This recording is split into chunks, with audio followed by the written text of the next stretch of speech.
morning, Saturday morning, everybody. Welcome back to LTL Live. It is October 28th, 2023. I want to break in really quick because I know I'm a little late on this, but a press conference has started for the Robert Card update, and that is the Maine mass shooter that we've been dealing with over the last 3 days. I know I'm a little late getting into this, but let's play this up really quick. We'll cue this, and here we go. All right. Good morning. My name is Mike Sawchuk. I am the Commissioner for the Department of Public Safety. Welcome here in, everybody. the lovely state of Maine. Good morning. Thank you very much for joining us. As I I'm stated a little bit yesterday behind. Good morning. in the afternoon conversation, for the consideration of the 4 deaf victims and their family, we are requesting that the ASL interpreter is in all frames for language access here in Maine and the U.S. Good morning. They are grieving and have a right to know the latest information in ASL. Thank you for that. All right. We do appreciate your patience and your professionalism. I know you've been with us now for a few days. Somewhat Your live. families, I'm about 5 or 10 minutes here behind. with We'll Lewiston get working there. with us. Good morning. So we're going to go ahead and kind of focus again on the operational side of the house.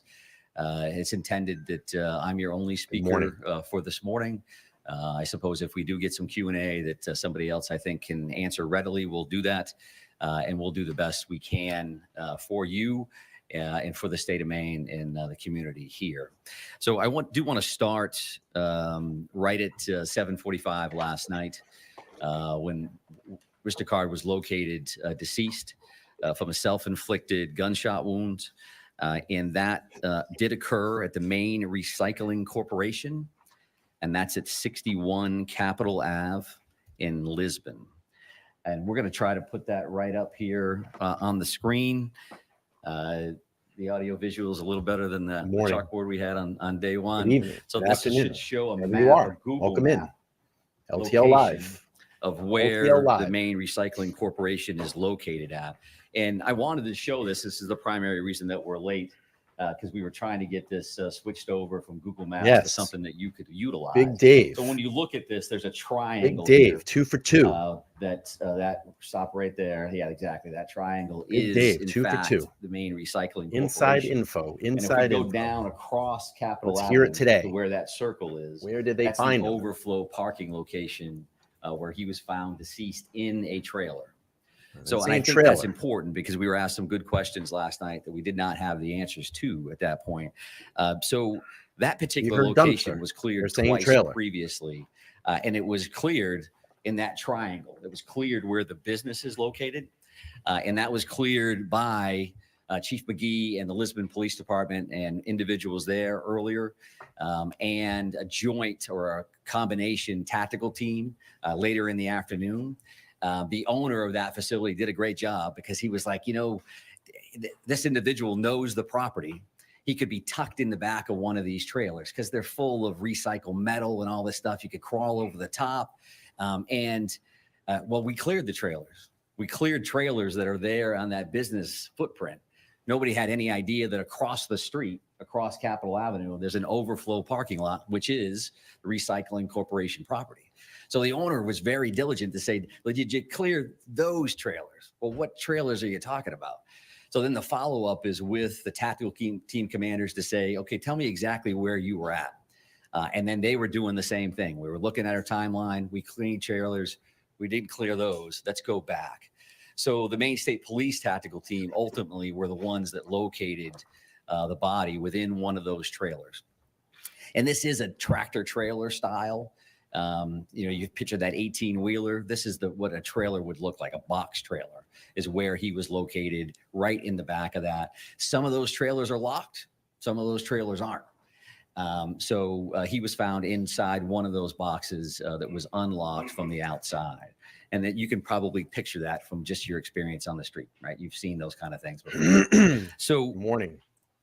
That's where we found the body last night. A little bit of updates in that regard. We're going to be there probably through the end of the day, making sure that we process that particular scene. And we'll also be at the bar and grill and the bowling alley probably through the rest of the weekend. We're currently working that now, and we will definitely be working that tomorrow. And at this point, that is heavily resourced by evidence response team members. So ETs are processing physical evidence at those locations. Again, as we've discussed, there's a reason for that. That's a lot of material still there to work with. So we expect that we'll work through the weekend there. I would also just tell you that the behind the scenes stuff is a very intensive manhunt, an incredible amount of resources invested. Once he's located last night, truth be told, we got some people some rest. Hopefully you got some sleep last night. I think So we Maine sent some actually people did a great home. job. They're back in this morning, Really all do. in for today.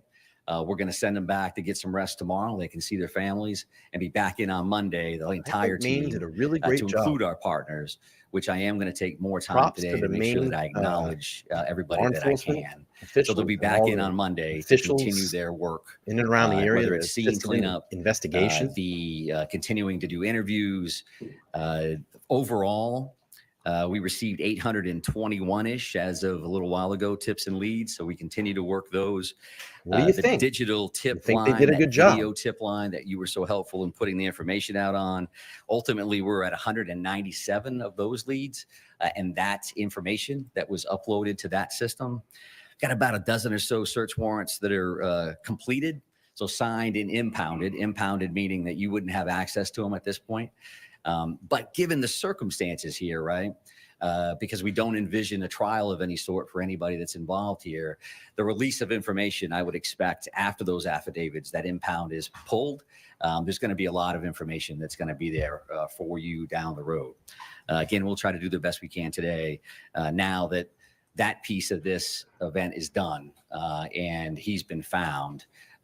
We're certainly able to answer additional questions. Everything we say can be interpreted by a suspect. They just said this about me. I'm going to go do that. And again, based on the violent nature of what occurred here, the traumatic Maine did a good job. incidents that I think occurred they here did. in Lewiston, we were certainly concerned did a right great into the job. last second that we didn't know what this individual was going to do next or where he was going to do it. So we need to be very cautious about that. 3 We days. also need to be very cautious when you talk about trials, one information. So Mike's at the podium and he said this. And then at trial, 2 years later, they say, well, didn't you say this? And now you think this because you found it in a cell phone. All those things, we need to make sure that we're not being prejudicial for trials and for the court process. So again, from our end, about a dozen or so of those warrants, and everybody will continue to work on that. I think there's some additional information that I mentioned I was going to speak to you about today, and that is the addition of a family assistance center. And that family assistance center is going to be located at the Lewiston Armory at 65 Central Ave, right here in Lewiston. So 65 Central Ave. And that's intended to be a one-stop shop kind of thing, one central space for victims and their support persons to gather so that they don't have to make multiple stops for multiple different agencies to seek assistance. Now, this particular location is open for individuals who were present at the shooting site. So whether you were victim, physically stating that you were injured during this event, or you were there and traumatized, in either one of those situations, the Family Assistance Center will be a good spot for those individuals to go. I will say that this is probably, again, common sense, but the media will not be allowed to enter the Family Assistance Center. We want these folks focused on healing, not on, hey, am I in camera? What are people going to think? I don't want anybody to know I was there. So if you could do me a favor and help me out with that, that would be greatly appreciated. Now, that's the Maine State Police are working with the Maine Attorney General's Office, the Red Cross, and the FBI Victim Services Division, who have been incredible. And they're opening that space. That space actually opened this morning at 10, and they're going to be operational for the foreseeable future from 10 a.m. to 7 p.m. at the Lewiston Armory at 65 Central Ave. A separate location or a separate site providing mental health assistance, and that's going to be located at the Ramada Inn here in Lewiston, and that's created for the larger community. So again, as we've discussed, you have the scene, but the entire city is a scene, right? People that are traumatized, I know somebody that knows somebody that knows something, or I walk by that, I've been to that bar before, I bowl there, that wasn't my night. But you want to talk to somebody about that. that's going to be at the Ramada Inn. So you're not necessarily a victim, a specific victim of what occurred, or somebody that was present when this occurred. And I mentioned that, and I mentioned that in this setting because as these things evolve, we have an investigation. And now this will slowly evolve over to a wellness and a resiliency conversation for the community and for the victims and others. And that's the information that we want to make sure that folks are getting so that they can receive the help that they need. Absolutely. Time to I would also say that once we clear these scenes, and I want to make sure I acknowledge this individual, a Mike Halloran, who's a retired law enforcement officer out of Mass, owns a trauma service cleanup company. And Mike gives us a shout and says, when you clear those scenes, I'm willing to come up and donate the services of my company to clean all of these crime scenes. Good job. Which, as you can imagine, or probably can't imagine, is an incredibly traumatic process to begin with. So we clear the scenes. We have all the evidence that we need. This company is going to come up, the trauma service cleanup company. Very clear press conferences over the last couple of days too. I have to back to the owners, if I was scoring, so that they're not forced to deal with that first thing when they walk grading back into card. something. I'd say A to an A+. I always wanted to open a bar, and they're going to be surrounded lots of information, by the chaos. Lots that of would have media, occurred not pulling back on the media. So that will be the next steps there. So that's probably early next week. Really commend it. I gave you a little bit of information reference to the detectives, the major crime units, and all of our federal partners that are working with us there. We will be transitioning from our current command post back to the Lewiston Police Department. As you might imagine, the parking lot was a little bit different today than it was yesterday, right? So our command post, the next big step for the incident management team is to kind of demobilize. I think when these things happen, the first piece is we don't have enough people to do the work we need to do. And then the second piece is we have so many people to do the work that we can do. How can we track them? How can we feed them? Where are they at? And are they safe? So we're going to be fully invested in the demobilization of that location and the personnel that are involved throughout today and into tomorrow. So I do want to touch on a couple other questions that have been asked along the way. And with clearance from our prosecutors and our detectives, we're certainly more comfortable 100%. answering now based on the current outcome of what happened last night. So one thing, there's been a number of completely legitimate questions about a note that was found in his residence. So this is a paper style note. I'm not going to read it to you verbatim, but what it is it's a note to a loved one and is saying that this is the passcode for my phone. This is the bank account numbers. And I wouldn't describe it as a explicit suicide note, but the tone and tenor was that the individual was not going to be around and wanted to make sure that this loved one had access to his phone and whatever was in his phone. We're working on that now to get into the phone. That's one of those search warrants. That's one of those very specialized skill set that our folks have. And then the bank codes to make sure that happens. That's not uncommon in suicide situations. You get long loads, you get very set up scenarios, but that's something that you asked about. And I do appreciate that. And interesting. We can talk about that a little bit more now. There was a firearm found in the white Subaru station wagon. That was a long gun style. I don't not have the make and model. You could ask me, is that an AR-15 or is that a this? I don't know that. But I was asked yesterday specifically, did they find a gun? Did we find a gun in the car? And we did. And that was a long gun. And to my understanding, that was the only firearm that was found inside the car at that time. I would expect, again, based on the investigation and the outcome, that when these impounded affidavits are released, there'll be search warrant lists and they'll have all kinds of stuff. What did we find and how many of this and how many of that?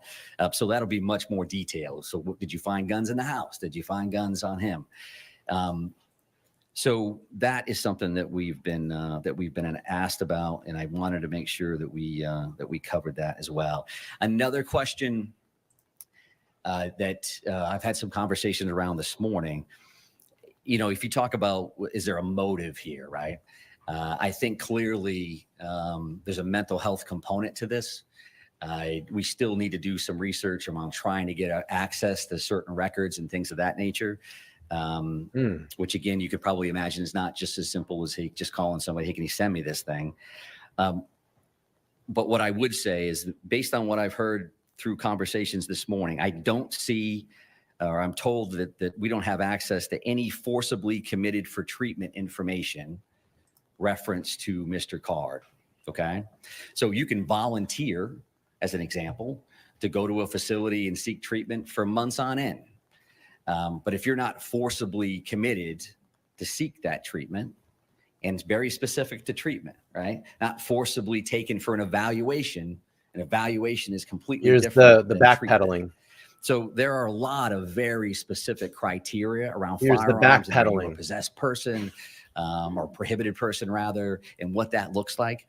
So in this scenario, we have not seen to this point, I have not seen to this point, that Mr. Card was forcibly committed for treatment.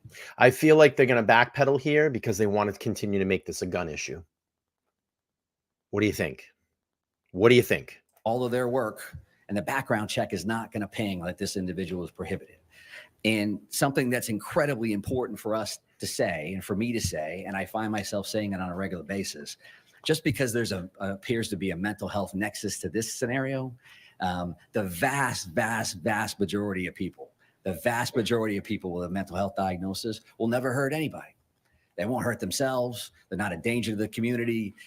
Based on percentages alone, there's a bunch of folks in here that have a mental health diagnosis. I know law enforcement officers that have a mental health diagnosis. I have mental health issues. That doesn't issues. mean they're a danger to the community. I'm We certainly have people that reach that crisis level where that does manage occur, through it. And we deal with those folks on a regular basis. Sometimes through involuntary, I'm sure a lot of people that watch my commitments, right? podcast have And sometimes mental health not. issues. Sometimes there's different levels of that mental health system, and that's a whole different conversation that can be quite lengthy. And I can tell you that law enforcement has been involved at this point for decades and heavily involved over the last 15 years. I feel like there's going to be a lot of backpedaling to place blame just on the guns. It's not guns, it's mental health. That I know I wanted to come back and give you and I would also just say again that there's information that we think we can give lawfully and through our subject experts around prosecutions and all these other things. I may want to tell you something that I can't tell you. And that's just been the nature of the beast here along the way a little bit. I also want to mention this. It's a big deal. I was asked about cooperation of the family at one point. This family has been incredibly cooperative with us. Truth be told, I think the first 3 people that called us to positively identify this individual based on the photos that were released were family members. And unfortunately, what happens in a scenario like this is that this happens, they're connected to this family, and that family has taken a great deal of grief, to include threats, people hanging out at their houses, and saying, do they know it's their fault? Are they enabling? All of those things. Our investigation would have been incredibly, it would have been detrimental if they didn't come forward immediately to let us know who this individual was. And how difficult a decision is that to make when you've lost this many people? It's not that difficult, but you can imagine that my family member was involved in that traumatic event. And I want to let people know so that they should be acknowledged in that. Again, I won't specify exactly who the family members were, but as a whole, we found them to be very, very cooperative.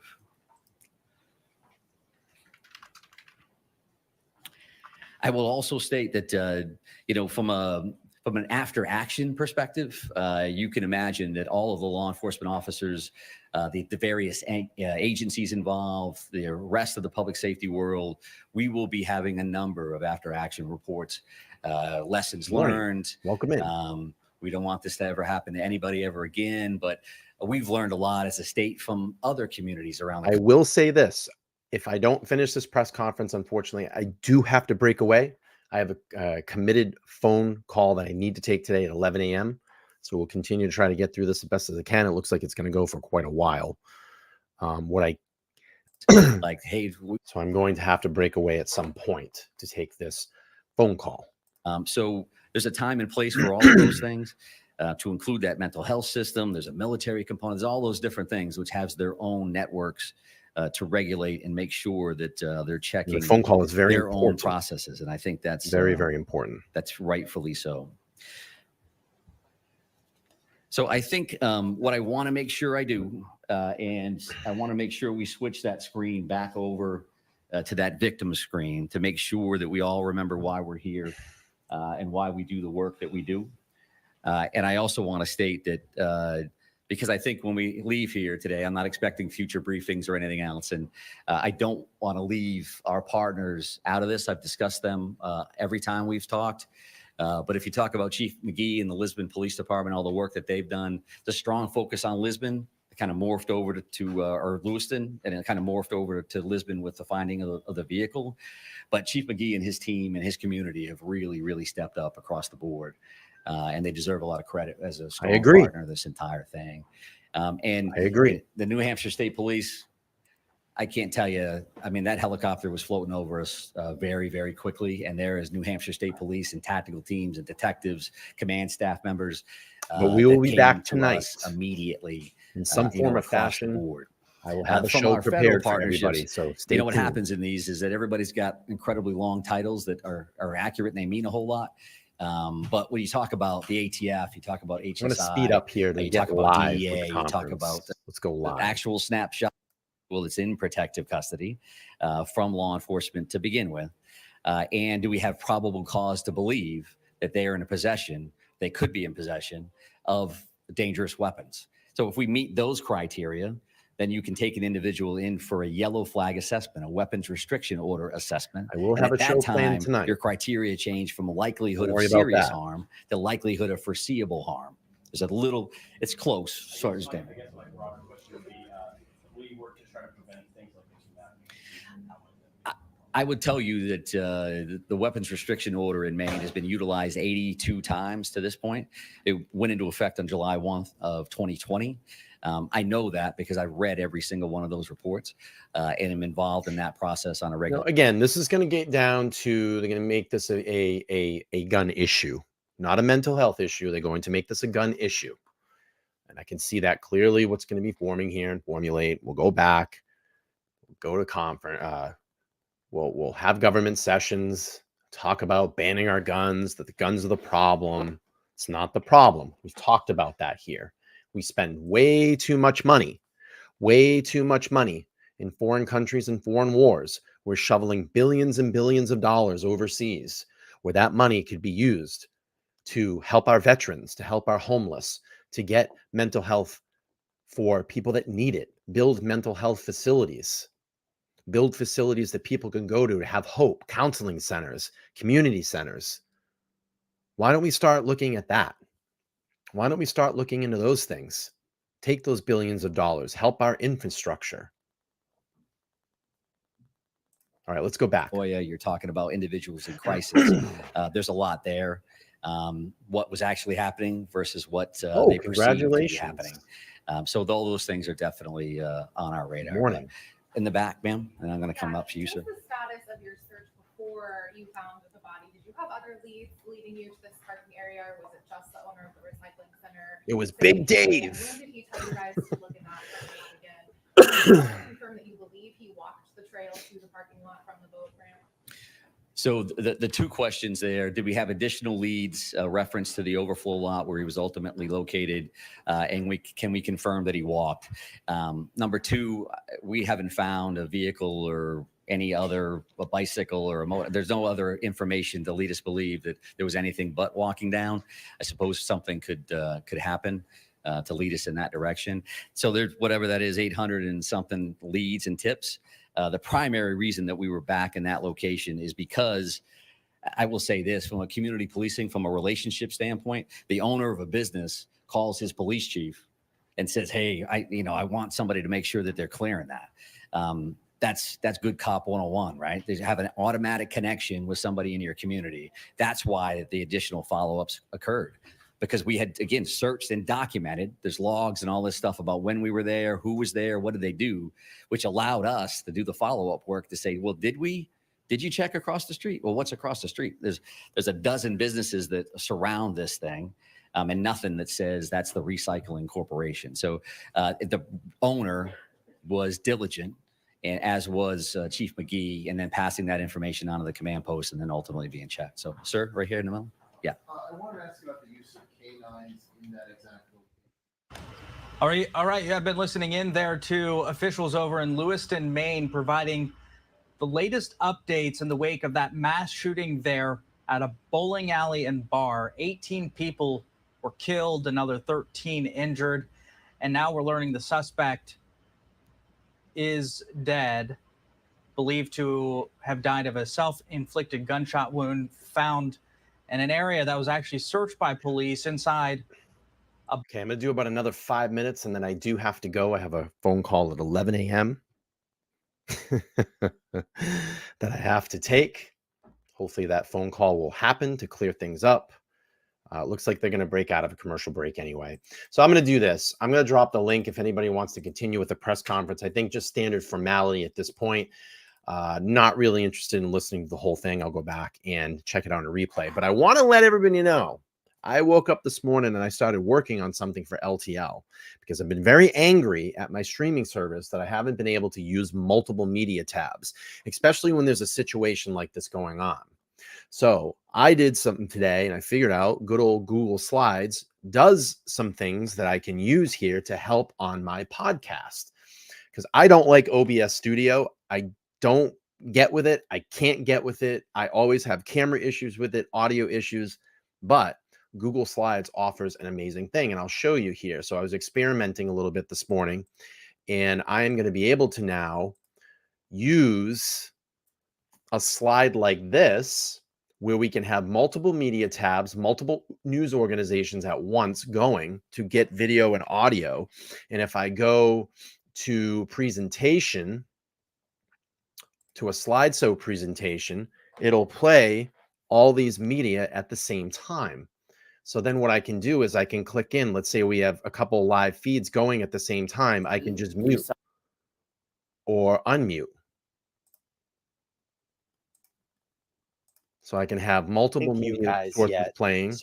And we can bounce back and forth all on one screen. All on one screen. So I'm very happy that I figured this out. I think it's going to be a great advantage to LTL. And it gives us now an advantage to have multiple media sources playing at once. Very cool stuff. I used the old noodle today, experimented and figured it out. And that's why I say, if you're going to be a podcast or a live stream, you got to figure this stuff out. You got to try it. And I kind of put my tech brain together. And I said, I got to figure this out because it's getting annoying. But now I can have it all on one central page. We can pull up multiple videos and have multiple live feeds. And then if I need to go back and forth to like Flight Radar or something like that, I can just switch back and forth on a tab. So I'm actually pretty happy that I figured this out because it was getting annoying. I know we're going to see probably some graphic images out of Gaza. I was just messing around here with all the images. I had JLR up this morning. I had a Chelsea Grim video up, and I was just checking all this out. So it's going to give another advantage to the program. I think it's going to help with the program, enhance it. We can now have multiple live feeds at once if we have to do that, or there's a video that I need to put up that we can reference and go back to. And I'm very happy that I figured this out because it was getting annoying that I couldn't pull up multiple media tabs. And I don't like OBS Studio. I know a lot of people use that. I just don't have the time and the brain to sit down and figure it out. I've always had issues with video and audio on it. So this is a great advantage. I think great advantage. I can go down here. I can put myself larger, smaller, whatever it may be, and just widen the screen.